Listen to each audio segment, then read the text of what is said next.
I'm Josie Wagner. And I'm Molly Tulip. Welcome to KTRM Studios on Thursday, November 18th. Tonight, we will cover the LGBTQ Resource Center and the redistricting hearing held on Truman's campus. We'll also tell you about the lunar eclipse happening tonight. These stories and more brought to you by KTRM Studios. You don't want to miss this.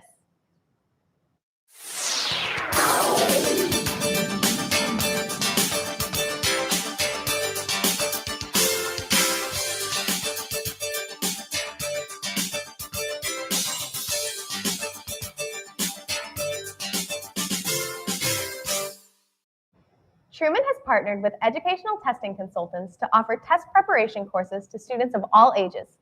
Courses include preparation for the GRE, GMAT, LSAT, and others for college-level students, in addition to the ACT and SAT preparation courses for high school students. The courses are non-credit bearing and are offered in a variety of dates, times, and lengths. Students who register at least 10 business days before the course start date can save between $50 and $100 per course. Classes have been designed by former standardized test item writers and test prep experts. If you're interested in learning more about the preparation courses, visit examprep.truman.edu. Executive producer Anas Al-Hassani interviewed students to get multiple perspectives on the LGBTQ Center. Here's what he found out. After student government voted in favor of creating the LGBTQ Resource Center on campus, we talked to some students to get their perspective on the creation of this center. Take a look. We, as college Republicans, our priority is on protecting religious liberties in this instance. And we recognize that not everybody shares the religious convictions, either in college Republicans or in the broader student body. And so if the student government votes as they did to create such an entity, that's fine. If that's what a majority of students want to do with their funds, they're free to do so. But at the same time, we think that it would be really important to recognize minority rights and allow religious students who have religious convictions that would prevent them or violate their conscience to fund such a thing to opt out of that.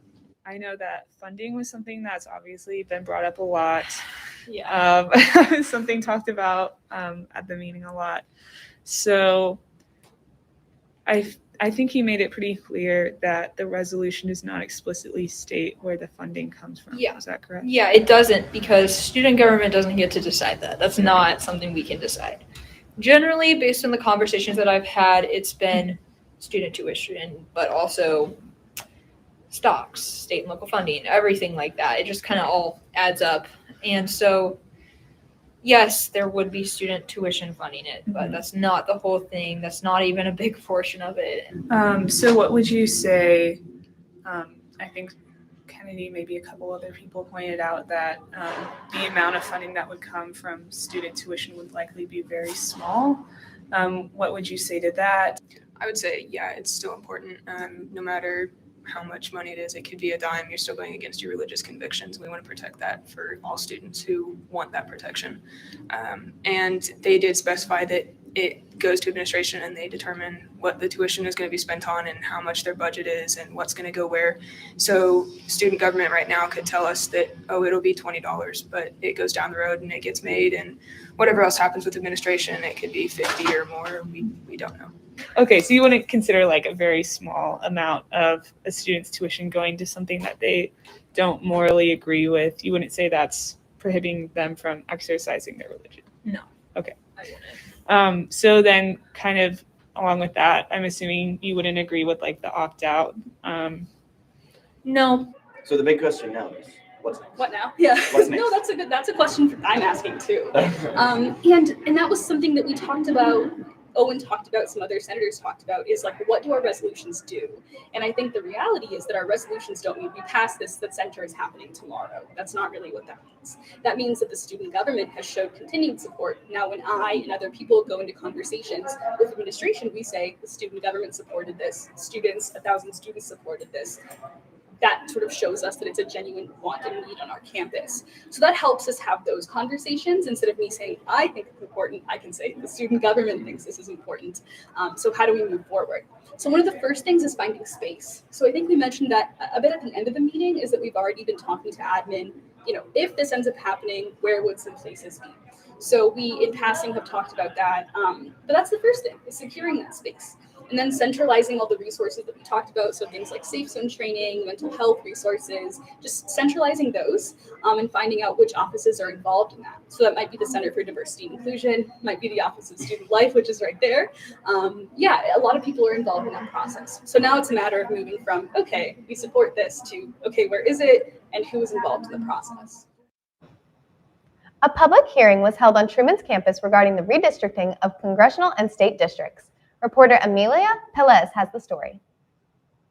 On Wednesday, November 10th, the Missouri Office of Administration, Division of Budget and Planning, met on campus for a public hearing. Missouri's House Independent Bipartisan Citizens Commission met in the Student Union building to hear public testimony. Missouri residents were invited to speak in front of the commission, both in person and over Zoom. The state's redistricting commission portal was discussed. On this online portal, Missouri residents are able to view public hearing dates, submit public comments, and explore redistricting feedback. The matter of submitting public comments was discussed and voted on at the hearing. As of November 12th, the House comment form was closed off from public access. This is Amelia Pelez with KTRM Studios. Truman's senior nursing students enrolled in the Rural Public Health Nursing class have been assisting in school health screenings and COVID booster clinics and flu vaccinations through local public health departments in nearby counties, as well as our campus's Student Health Center. With the help of the Nursing Education Incentive Program grant awarded to the nursing department from the Missouri State Board of Nursing, Truman's program has also welcomed a new clinical director, Corey Pryor. While some clinical sites have ceased to accept new students for the past 2 semesters due to COVID-19, Pryor has made it a priority to form new clinical partnerships in addition to strengthening the department's current relationships with previous host sites. After weather, we're going to talk about light pollution in the community. And after the break, we'll talk about Truman Tag Day and go off limits with Residence Life Coordinator Zach Burden. This is the story of a boy who didn't talk for a long time. The boy liked things to always be the same. Any changes would scare and upset him. The unknown was an unfriendly place. The boy was very sensitive to lights and sounds. So he built secret hiding places where they couldn't get in. The boy didn't like looking people in the eye. He wasn't trying to be mean, it just made him feel uncomfortable. Sometimes he would flap his arms again and again. One day I found out I had something called autism. My family got me help. Slowly, I found my voice and learned all the ways I could live with it better.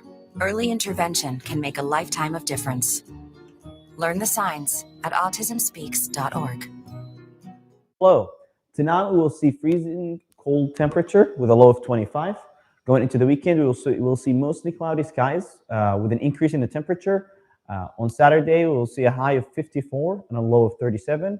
Going into Sunday, we'll see mostly sunny sky with a slightly decrease in the temperature with a high of 49 and a low of 21. Going into the week, on Monday, we will see a significant drop in the temperature with a high of 39 and a low of 23. And on Tuesday, we'll see 10-degree increase in the temperature with a high of 49 and a low of 38. Going into Wednesday, we will see another increase in the temperature with a high of 56 and a low of 27. And on Thanksgiving Day, we'll see a significant drop in the temperature with a high of 39 and a low of 23 and partly cloudy skies.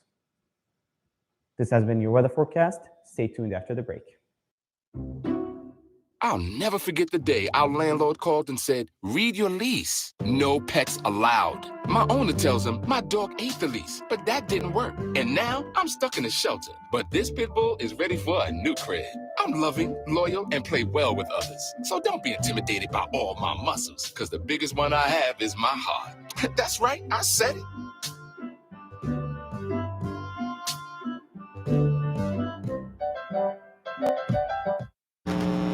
On November 15th, Truman celebrated Tag Day to show its appreciation for donors who have given back to the university and to raise awareness for their impact on everyday life at Truman.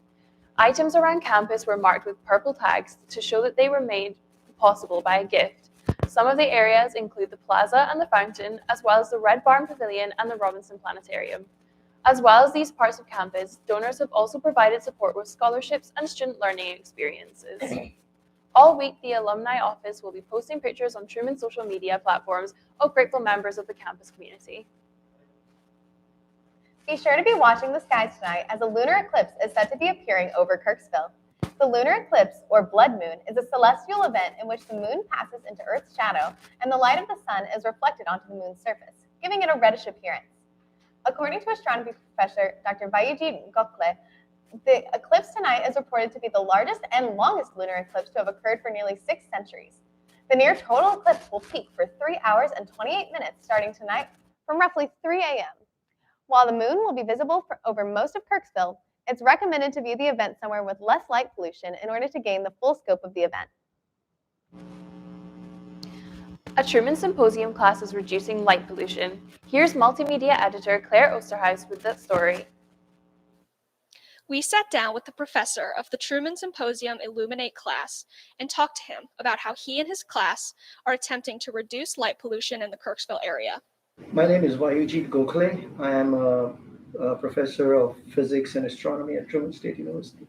The section I am teaching is called Illuminate. So the students are required to do what is called action components. And the action component is directed towards topics that are related to light pollution. And so in the class, the student firstly learn what light pollution is. They learn about why it is important to counter light pollution and what are the solutions to light pollution. And then they're interacting with various entities in Kirksville and Truman, obviously, to create awareness about the problem and then hopefully set the stage to implement some of the solutions to light pollution. This semester, I have about 100 students in class. And so I've broken them up into 5 different sub-teams, and each sub-team is focusing on a slightly different aspect of this outreach effort that we're doing regarding light pollution.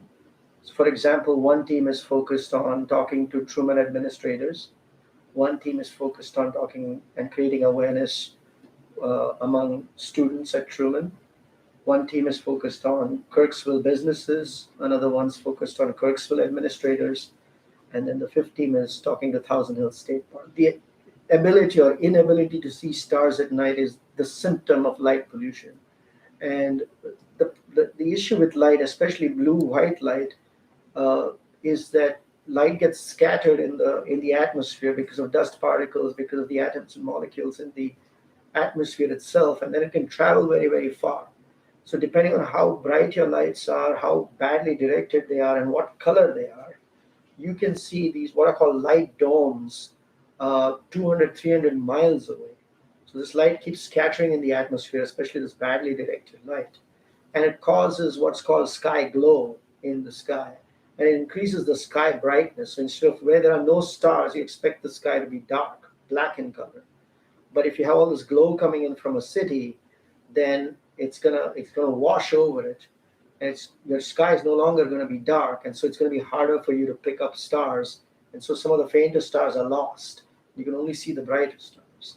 Okay, so the kind of the strategic goal, if you will, where is all this headed in the long run, is that we want to get what's called an urban night sky places status for Thousand Hills State Park. There's an organization called the International Dark Sky Association. They are the ones who are leading the effort in countering light pollution, creating awareness, providing help and assistance to implement solutions to light pollution, that sort of thing.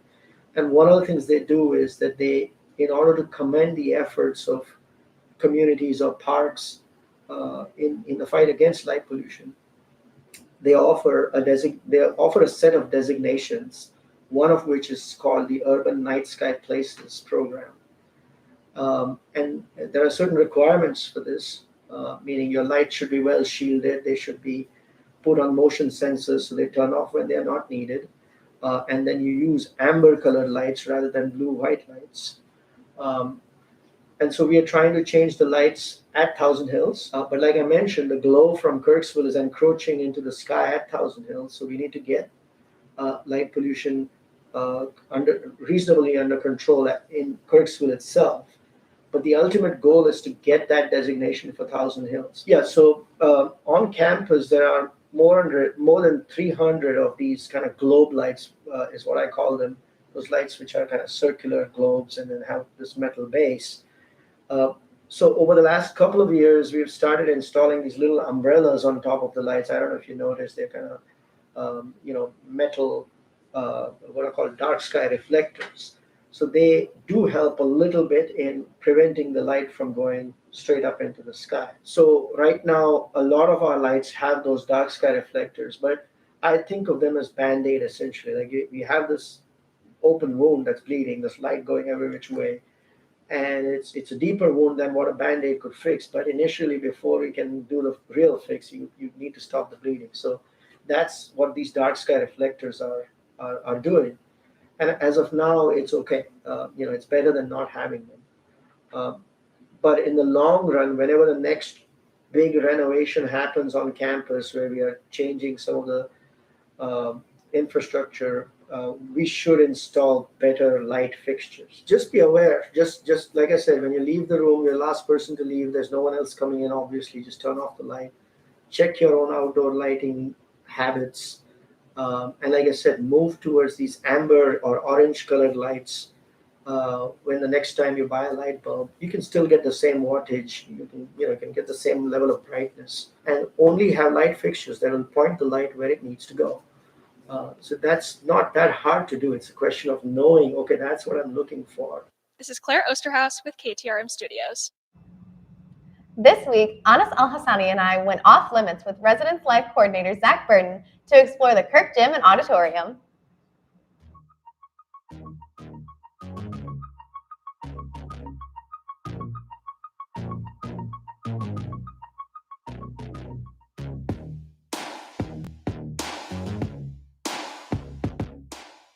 Okay, so this space is practically holy ground for Truman. In 1924, the university lost most of its campus buildings to a tragic fire.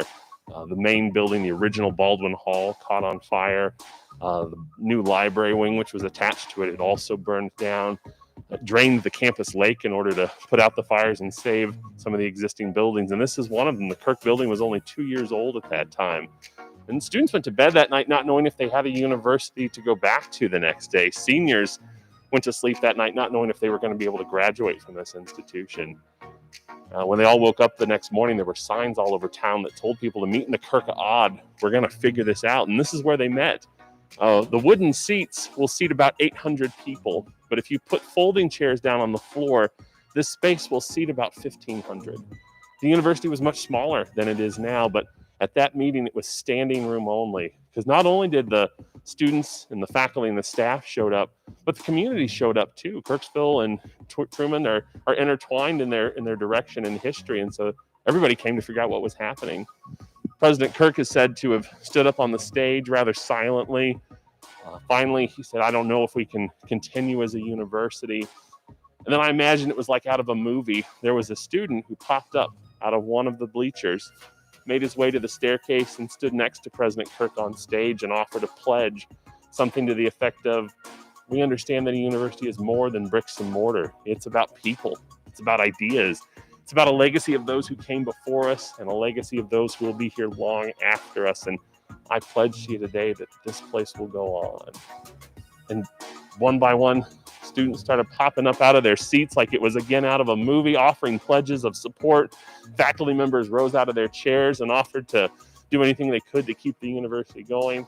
But what I think is one of the great stories about Kirksville and Truman is shopkeepers came up on stage and started offering rooms in their stores that they weren't using as offices until the university could rebuild. So in this place and on that day, the faculty, the staff, the students, and the entire community rallied together and pledged that we would go on, and we get to be here today because of the commitment they made to one another. And I always look at this place as a place where we can all make that commitment to one another to further the mission and growth of the institution and to remember the heritage from which we come. Thanks for tuning in with us tonight. For complete news coverage, be sure to stay tuned to KTRM and pick up a copy of the index. Don't forget to also check out our news content on tmn.truman.edu. You can also follow KTRM Studios on Facebook, Twitter, and Instagram. Don't forget to subscribe to KTRM Studios on YouTube for full broadcast news coverage. If you've ever thought about being on TV, make sure to head over to tmn.truman.edu/apply to fill out an application today. From all of us here at TMN, thank you for tuning in and have a happy Thanksgiving.